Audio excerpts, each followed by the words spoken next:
నమస్తే.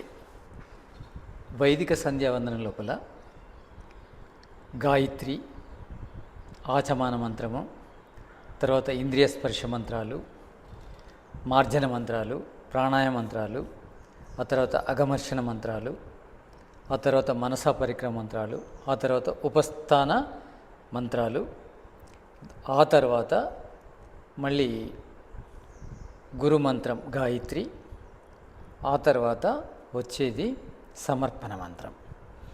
ఈ సమర్పణ మంత్రము అంటే మనము సంధ్యావందనం ఎందుకు చేశామో దాన్ని తెలియజేస్తుంది. హే ఈశ్వర దయానిదే భవత్కృపయ అనేన జప ఉపాసనాది కర్మణ ధర్మార్థ కామ మోక్షానాం సద్య సిద్ధిరి భవేన్నః. హే ఈశ్వర దయానిదే, నీవు దయానిధివి. భవత్కృపయ అంటే నీ కృప వల్ల చేసిన ఈ జప ఉపాసనాది కర్మల మూలంగా మాకు ధర్మము, అర్థము, కామము, మోక్షము వెంటనే సిద్ధించాలి, తక్షణమే సిద్ధించాలి. అంటే మానవ జన్మ యొక్క ముఖ్య ఉద్దేశం ఏంటంటే ధర్మార్థ కామోక్షాలను సాధించడం. ఈ చతుర్విధ పురుషార్థాలను సాధిస్తేనే ఈ పురుషుని యొక్క ప్రయోజనం నెరవేరుతుంది, అంటే ఆత్మ యొక్క ప్రయోజనం నెరవేరుతుంది. ప్రయత్నం పురుష లక్షణం, అంటే పురుషుడి లక్షణం. ఆత్మ లక్షణం ఏంటంటే ప్రయత్నం. ఏ ప్రయత్నము? ఈ చతుర్విధ పురుషార్థాలను సాధించే ప్రయత్నం. దానికోసమే మనము ఈ వైదిక సంధ్యావందనం చేశాము. ఈశ్వరుని మనం ఏమడుగుతున్నామంటే, హే ఈశ్వర. ఈశ్వరుడు అంటే సత్య విచారశీల జ్ఞానము, అనంత ఐశ్వర్యం కలవాడు, సమస్త జగతుత్పాదకుడు, సకల ఐశ్వర్య ప్రదాత, సమస్త సుఖప్రదాత. ఆ ఈశ్వరుడు దయానిధి. అతడు అంటే జీవుల కోసమే, జీవుల సుఖం కోసమే ఈ జగత్తును నిర్మించాడు. జీవుల యొక్క సుఖం కోసమే వేదాన్ని ప్రకటించాడు. అంటే ఈ జీవులు రకరకాల దేహాలను ధరిస్తున్నాయి. అంటే భోగయోనులు, భోగేతర యోనులు కూడా ఉన్నాయి. అంటే మానవ యోనులు, మానవేతర యోనులు. భోగయోనులు అంటే మానవేతర యోనులు, భోగేతర యోనులు అంటే మానవ యోని. ఈ మానవుల కోసం వేదాన్ని ఇచ్చాడు. ఆ వేదం ద్వారా మనము ధర్మార్థ కామమోక్షాలను ఎలా సాధించాలో మనము ఈ వేదంలో తెలుపబడుతుంది. కనుక మనము వేదాన్ని తెలుసుకొని ఈ ధర్మార్థ కామోక్షాలను సాధించాలి. దానికోసం మనము వైదిక సంధ్యావందనం చేశాము. వైదిక సంధ్యావందనం లోపల మనము ఈశ్వరుని ఏం కోరుకుంటున్నామంటే ధర్మార్థ కామోక్షాలు వెంటనే రావాలి. దయానిధి అయిన ఈశ్వరుణ్ణి, అతడు దయానిధి కనుక మనము కోరుకున్న దాన్ని తప్పకుండా తీస్తాడు. మనం ఏం కోరుకుంటున్నాము? ఈశ్వరుడు ఏదైతే నిర్దేశించాడో మానవుడిగా ఏదైతే సాధించాలని వేదంలో చెప్పాడో దాన్నే కోరుకుంటున్నాం మనం. ఆ చతుర్విధ పురుషార్థాలే మాకు వెంటనే ఇమ్మని కోరుకుంటున్నాము. సంధ్యావందనం అందుకే చేశాము. ఆ సంధ్యావందనం ద్వారా మాకు ఈ ధర్మము, అర్థము, కామము, మోక్షము వెంటనే సిద్ధించాలి. ఎందుకంటే అతడు దయానిధి కనుక తప్పకుండా తీరుస్తాడు, వెంటనే తీరుస్తాడు. కానీ అతడు న్యాయకారి కనుక తన న్యాయం ప్రకారము అంటే మన పురుషార్థానికి తగ్గ ఫలాన్ని ఇస్తాడు. కనుక మనము ఈ సంధ్యావందనం ద్వారా పురుషార్థం వైపు ప్రేరేపించబడాలి, పురుషార్థం బాగా చేయాలి. చేసి మనం ఈ ధర్మార్థ కామోక్షాలను మన లోపల ఎంత తీవ్రత ఉంటే ఈశ్వరుడు అంత తొందరగా తీస్తాడు. తీవ్ర సంవేగాన మాసన్న, ఎంత తీవ్రత ఉంటే ఈశ్వరుడు ఈ ధర్మాన్ని, అర్థాన్ని, కామాన్ని, మోక్షాన్ని అంత తొందరగా మనకు ఇస్తాడు. తీవ్రత కావాలి. తీవ్రత అంటే తీవ్రమైన సంకల్పము, తీవ్రమైన పురుషార్థము. ఇవి ఉంటే తొందరగా మనకు ధర్మార్థ కామోక్షాలు లభిస్తాయి. ధర్మం అంటే ఏంది? ధర్మము అంటే మంచి కర్మలు చేయడం. మంచి కర్మలు చేయడం ద్వారా మన లోపల మంచి కర్మాశయం ఏర్పడుతుంది. మంచి కర్మాశయాన్ని భాగ్యము అంటారు, అదృష్టము అంటారు. అంటే మంచి కర్మాశయం ఉన్నప్పుడు మనము ఏ పురుషార్థం చేసినా, ఏ ప్రయత్నం చేసినా అది సఫలమవుతుంది. అంటే ఏదైనా సక్సెస్ కావాలంటే మనము పురుషార్థముతో పాటు మన వెనుక పుణ్యకర్మలు ఉండాలి. పుణ్యకర్మాశయము మాకిమ్మని ఈశ్వరుని కోరు. ధర్మము అంటే ధార్మిక కార్యక్రమాల ద్వారా, ధర్మ కర్మల ద్వారా, అంటే ధర్మయుక్తమైన కర్మల ద్వారా మనము చేసిన వాటికి పుణ్యకర్మాశయం కావాలి. అంటే ధర్మం కావాలంటే పుణ్యకర్మాశయం కావాలని ఈశ్వరుని కోరుకుంటున్నాం మనం. అర్థము కావాలని కోరుకుంటున్నాం. అర్థము అంటే ఈ భౌతిక సంపద, భౌతిక సంపద కావాలనుకుంటున్నాము. లోపల కర్మాశయము అది భాగ్యమే, బయటి భాగ్యం ఇది అర్థము అంటే. అంటే భౌతిక సంపదను, భౌతిక శక్తులను ఇమ్మని కోరుకుంటున్నాము. అర్థము, ధర్మము, అర్థము.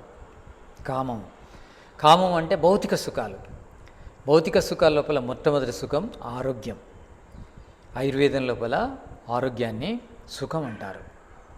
అంటే భౌతిక సుఖాలు మనం ఏవి అనుభవించాలన్నా అందులో మొదటిది ఆరోగ్యం. ఆరోగ్యం ఉంటేనే సుఖం లభిస్తుంది. ఆ ఆరోగ్య సుఖం ద్వారానే మిగతా భౌతిక సుఖాలు పొందగలం. కనుక కామము అంటే భౌతిక సుఖాలు. భౌతిక సుఖాల్లో మొదటిది ఆరోగ్యం. అంటే ఆరోగ్యము, ఆయువు, బలము, సామర్థ్యము ఇవన్నీ కూడా భౌతిక సంపద కిందకి వస్తాయి.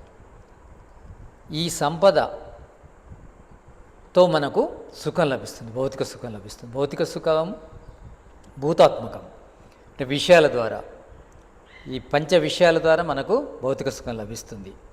అంటే పంచభూతాల నుంచి పంచ విషయాలను మనం గ్రహించడం ద్వారా, ఈ పంచ జ్ఞానేంద్రియాల ద్వారా మనకు భౌతిక సుఖం కలుగుతుంది. దాన్నే కామం అంటారు. దాన్ని ఇమ్మని, తక్షణం ఇమ్మని ఈశ్వరుని కోరుకుంటున్నాం. మేము ఎప్పుడు కూడా బాధలతో ఉండకూడదు, కష్టాల్లో ఉండకూడదు, విషాదంలో ఉండకూడదు, నష్టాల్లో ఉండకూడదు. ఎప్పుడు కూడా భౌతికంగా ఆనందాన్ని అనుభవిస్తూ మోక్షాన్ని సాధించాలి. అందుకే ప్రతి శాస్త్రం కూడా, యోగశాస్త్రం ఏం చెప్తుంది? భోగాపవర్గాలు అంటుంది. భోగాపవర్గార్థం దృశ్యం. ఈ జగత్తు ఎందుకు ఏర్పడింది? భోగము అపవర్గం కోసం. భోగము అంటే భౌతిక సుఖాలు, అపవర్గం అంటే ఆధ్యాత్మిక ఆనందం కోసము ఏర్పడింది ఈ జగత్తు.